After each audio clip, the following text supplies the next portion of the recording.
14 জায়গা থেকে উনি বুক করেছে। সে তো সবাই করবে, আমরা 14 জায়গায় চালাই, ওরা 14 জায়গায়। হ্যাঁ বলছে, হ্যাঁ 14 জায়গা থেকে বুক করবে কাস্টমার, দুটো গাড়ি যে আগে আসবে তারটা নিয়ে যাবে।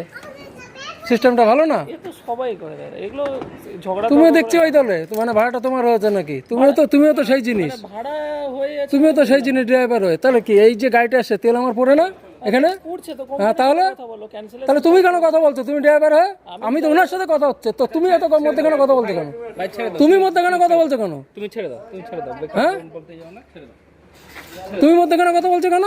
ছেড়ে দাও, বেকার বলছো। কিছুই করছি না, কিছুই করছি না, এই যে কিছুই করছি না, আমি কিছুই করছি না। কোন ধরে আছো? আমার ইচ্ছা, আমার ফোন আমার ইচ্ছা, আমি এরকম করে চারিদিকে ধরবো।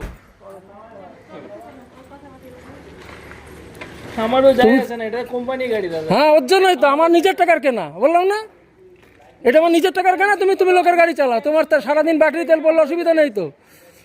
খুব বুঝে গেছো তুমি নাকি? খুব, হ্যাঁ বেশি তর্ক করবোই, খুব বুঝে গেছো। এটা আমার নিজের টাকা ইএমআই দিয়ে কিনতে হয়েছে। তুমি লোকের গাড়ি চালাও, আমি নিজের চালাই, তার জন্য জ্বালাটা আমার। কেন বেচতে হবো?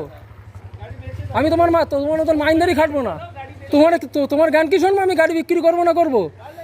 তাহলে যাও তুমি যাও। না আপনার সাথে আমার কিছু হয়েছে?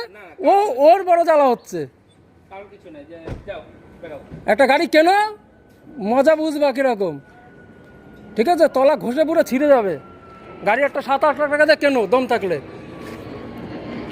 লোকের গাড়ি না চালায়, তাহলে জ্ঞানের কথা তোমার বেরিয়ে যাবে। তোমার জ্ঞান দিয়ে কথা, 7-8 লাখ টাকা ইনভেস্ট করো, তখন বুঝবা। তাই তো নাকি? আমি তো ওনার কিছু বলি, ওনারা বললাম ক্যান্সেল করো, ওর বেশি ঘাড়ে জ্বালা উঠে গেছে।